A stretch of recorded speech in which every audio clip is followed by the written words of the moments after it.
Hey, what's going on, everybody? My name is Trogdor, and welcome back to my YouTube channel. We have week number 4 of the PTL. I'm getting this one out on time, unlike week 3, but week 3 didn't happen. Let's forget about that. Let's go fresh into week 4. So, week 4, my opponent is Joey and the LA Nido Kings, who we played last season, I believe. I think we've played Joey a few times. He's been PTL for quite a while. Definitely a good battler. We were also in like some Gen 4 league together where he had what did he have? That he won this Gen 4 league where he had Jirachi, which is completely unfair. It's also still unfair in Gen 7. Oh my god, that's right, we're in Gen 7 and Gen 8's coming out. It's a terrible number. Maybe I should just skip Gen 8 entirely, since that's a whole nother video. So my opponent has Jirachi Garchomp, which is already like super gross and scary, and then Sylveon. I had Jirachi Garchomp in the PPL. That was a lot of fun. Sylveon, that's gross. Slowking is gross. Shaman is just like, come on, guys. This is just getting unfair. Raikou, luckily I have a lot of experience in using that. I know it can be good, but it's actually quite terrifying. Sneasel, Golbat, Infernape, and Porygon 2. So there are a lot of like really big threats on paper. Like Jirachi is a win con in and of itself because Hax is a win con in and of itself.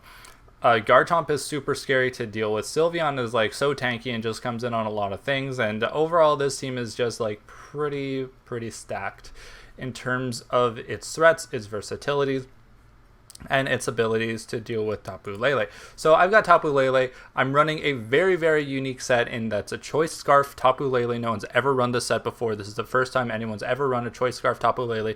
Modest max special attack with only a little bit in speed here, because it's like, what's the fastest thing that I need to outspeed?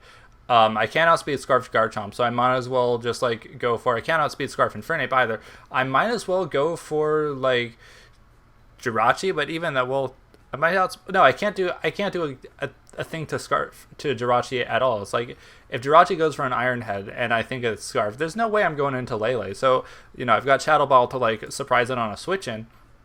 But really I can be a lot bulkier to live things like a special Jirachi Psychic move like Sylveon's Hyper Voice, Shaman's Seed Flare, and just blow things back with Psychic. Lele's whole point here is to just blow things back. I think my speed is actually just to outspeed normal Raikou, since that's his fastest thing, because Scarfer's Lele isn't doing too hot. Wow, good job at using words. I hope I'm good as a Pokemon. There I go again, just butchering my words. I hope I'm as good at Pokemon as I am bad at words. Then I'd win the entire season. So I'm bringing the Rain Core again. I've got Pelipper, who is going to set up the Rain. Wow, Damp Rock. No one's ever run that item before on a Pelipper. That is insane. I am innovating Pokemon like crazy. Defog, Roost, Scald, and U-Turn is the most creative, innovative, like out of nowhere set that anyone's ever seen on a Pelipper, and no one's ever run Spit Up Pelipper before either. But yeah, that's my best shot at getting up Rain and keeping up Rain for my next big thing in Kingdra. King of the Seas himself, Valerian the Kingdra. It's not making its debut here. No, I brought Kingdra week 1. Skipped it week 2 and 3. No. Yeah, so I got Kingdra. I am bringing a physical Kingdra, as you can see right here, with Steelium Z, Waterfall, Outrage, Iron Head, and Facade. So really I just needed Waterfall and Outrage to bork his entire team. Kingdra doesn't get anything that hits Jirachi, so I've got to deal with Jirachi some other way. And then Sylveon is the next best thing that wants to ruin my day, so I am running Steelium Z, because Iron Head just Iron Head just blows it back after like a Waterfall, I think.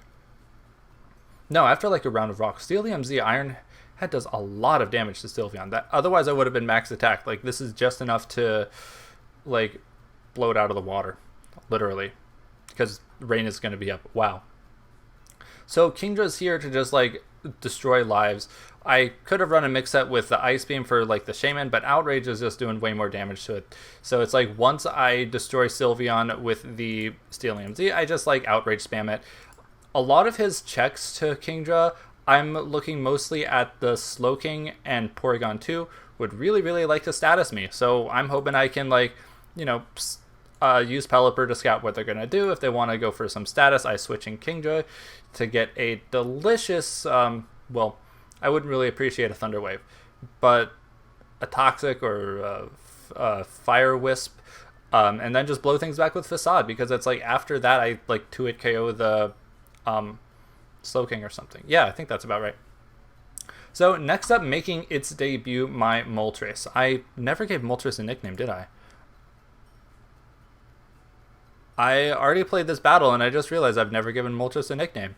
So if anyone in the comments wants to recommend a nickname for Moltres, I'm really bad at words right here. So Moltres, I'm actually running dual Scarfers this week. Moltres is rocking Fire Blast, Hurricane, HP Ice, and U-Turn, and it does phenomenally well, and I'm going to tell you why. Moltres on a rain team is actually really good because I get 100% accurate Hurricanes. That's amazing. And then, oh, the rain goes away. Easy. I switch out Moltres, come back, and just blow things back with Fire Blast. It actually does really well versus my opponent's team because Raikou is the only thing that really can take good hits from this. Like, most things are blown back by a Hurricane. It's actually kind of amazing. And Jirachi is blown back by a Fire Blast. Garchomp is blown back by HP Ice. It just does so well. And I'm actually quite a huge fan of this. I hope that I get to bring it in, let it put in some work, but let's be honest, I want Lele to just get as many kills as possible, as usual. So next up is my Mega Scizor. So you may be looking at my team so far and thinking like, that Moltres is really situational. What if you're in versus a Jirachi and rain is up and you have to go for Fire Blast? It'll just destroy your team. Hax is a win con. Jirachi can just destroy everything. Well, luckily I have Mega Scizor, which just eats Jirachi for days. So I've got U-Turn, Roost, Iron Head, and Knockoff. I'm running mostly a physically bulky, but with a lot of attack investment, just so I can, switch in Jirachi comfortably. Rain will be up, as always. And go for a big Knockoff. Nothing appreciates Knockoff, as he has 1, 2, 3 potential Eviolite users, but let's be real. Sneasel, if it's coming at all, I've got Scizor, but he might need Sneasel for the Lele. Otherwise, he's got nothing immune to Psychic. But yeah, Scizor is mainly here to deal with the Jirachi because it gives me more problems than anything else. And yeah, that's I'm not running I toyed with the idea of SD. I toyed with the idea of Swords Dance, but I really needed. I'm also rocking Iron Head because it's I outspeed the Sylveon, and there's not much else that I really want to hit with Iron Head. I'm mostly going to be going for Knockoff because Eviolite users, Jirachi, potentially knock a Scarf off of the likes of Scizor or Garchomp, and Roost for longevity, U-Turn to get out of there, go back into Pelipper to get up the rate for Kingdra or Moltres. So that's Scizor. And lastly, I have my Frostlass, which right here, its dual stabs actually do phenomenally well versus my opponent, versus any given lead matchup. Shadow Ball, Ice Beam, Spikes, and Destiny Bond are... It's just a really good lead. I think I'm actually going to lead with it this time, like I said I would in Week 3, but that never happened. So, Frostlass is a good lead. Dual stabs are amazing, especially versus Jirachi, Garchomp, Slowking, Shaman, what else? Golbat. And his best lead options, I'm either gonna knock some things out or get a couple layers of spikes. Spikes are always super helpful to break potential sashes and weaken things for certain things that I want to get lots of kills. So that's the team. We're gonna hop into the battle shortly after this, so I'll see everyone in just a little bit. So here we are with the battle, and we see now the team my opponent decided to bring. There is the Jirachi, no surprise. Raikou, not really surprised. Porygon 2, Slowking, Infernape, and Garchomp. There are a few things here that I am really very, very relieved to not see, namely the Sylveon. So even though my Kingdra Z power is completely useless, it can still just go green eggs and ham on everything. Where's your switch into Outrage? Oh, Jirachi, that's cute. Well, I'm gonna switch out and go into either Moltres or Scizor, and if he gets up rocks, defog it away with Pelipper so that Moltres can come in for free and not lose 50% of its health. That would be bad. And mostly, I'm just seeing a team that dies to Kingdra, in all honesty, and a team that could potentially get weakened and let Lele go ham, but Jirachi is still there, Porygon 2 is still there. Scizor is going to be crucial for this matchup, I can already tell. I'm going to lead with Frostlass to see what he wants to go for. As he goes into the Raikou, that's interesting. It actually outspeeds me, as he's going to go for a Shadow Ball. That's big damage. I don't get the disable on that, but he does get the Spadef drop. So I got up a layer of spikes, but I see it's like, you know, no real chance to survive, make my time, or anything like that. So I'm gonna die to a Shadow Ball turn 1. I do get the what do you call it, Curse Body on that, which I may see if he's choice in some manner, like if he, you know, wants to switch out here or not. But either way, I'm going to go into Lele because I'm Scarfed and I'm just going to do a huge amount of damage to it. But I'm going to, instead of Raikou, I'm going to do a huge amount of damage to Slowking, which I kind of predicted that because it's like, oh, Psychic, I can switch in with Jirachi or Slowking onto that. So yeah, Shadow Ball does a big chunk of damage to that. And another one is just going to, you know, bring it down. It, of course, does have the regen, and luckily I don't get a Scald Burn, but even then it doesn't matter so much. And his obvious play is to go into P2 right there because it's, you know, immune. Psychic sure doesn't do anything, but I stand right there even though so I'm going to go into Scizor right here. Luckily I am immune to the Toxic.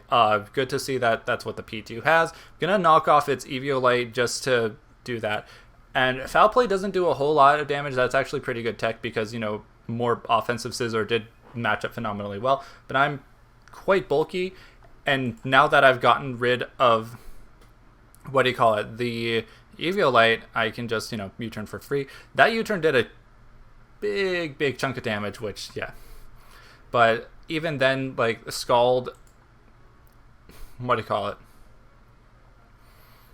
It still brings it down to half. So the Toxic misses, so I'm predicting that he's going to go for another one right here. And like I mentioned in my team builder, I kind of want to bait something into going for a status move on Kingdra. So that's what I'm going to do right here. I'm going to U-turn on out of there. I am faster. And bring Kingdra in to get Toxic. You've just activated my trap card.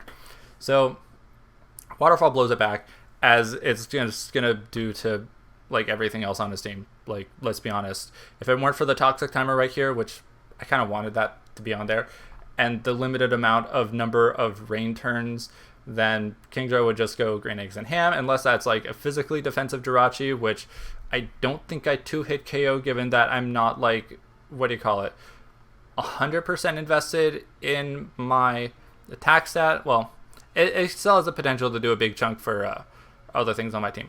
So let's see, I just KO'd the Porygon 2. Where is that? It is right here. Porygon 2 is now gone. So he's going to go into the Jirachi. I was kind of expecting the Slowking. I'm going to go for the Waterfall. That did a lot of damage, and I get a flinch. So that kind of sucks.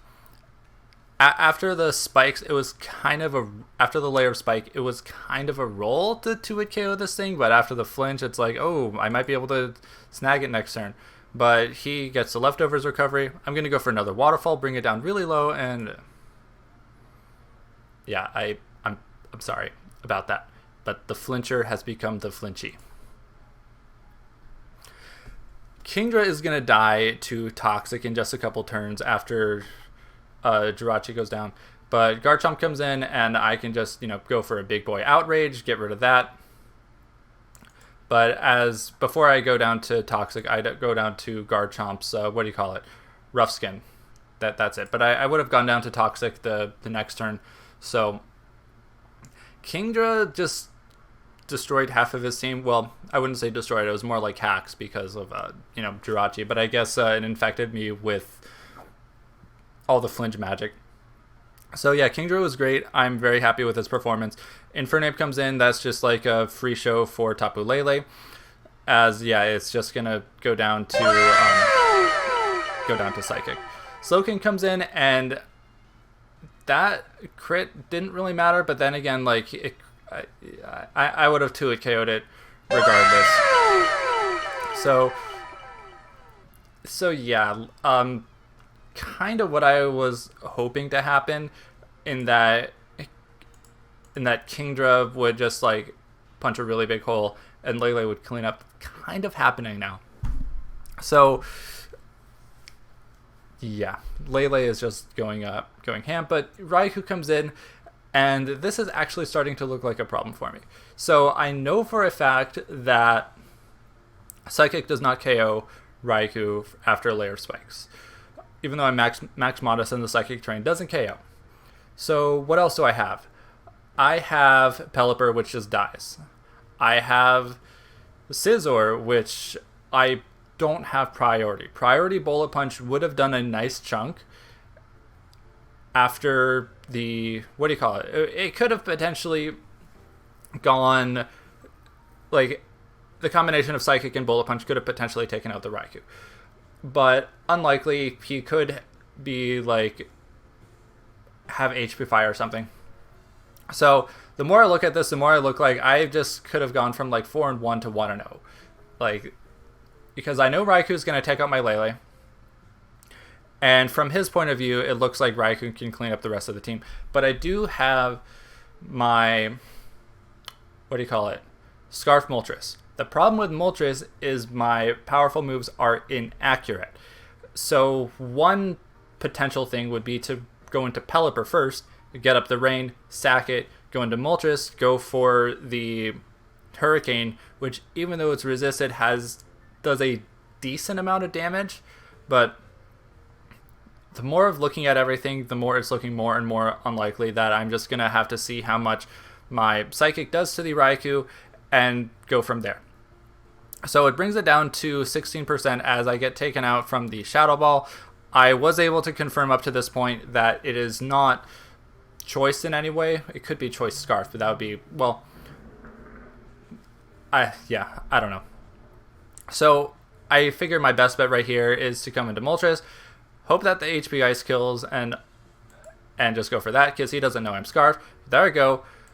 I don't know if that last crit mattered or not. I don't think it did, but I'm able to take out the Raikou.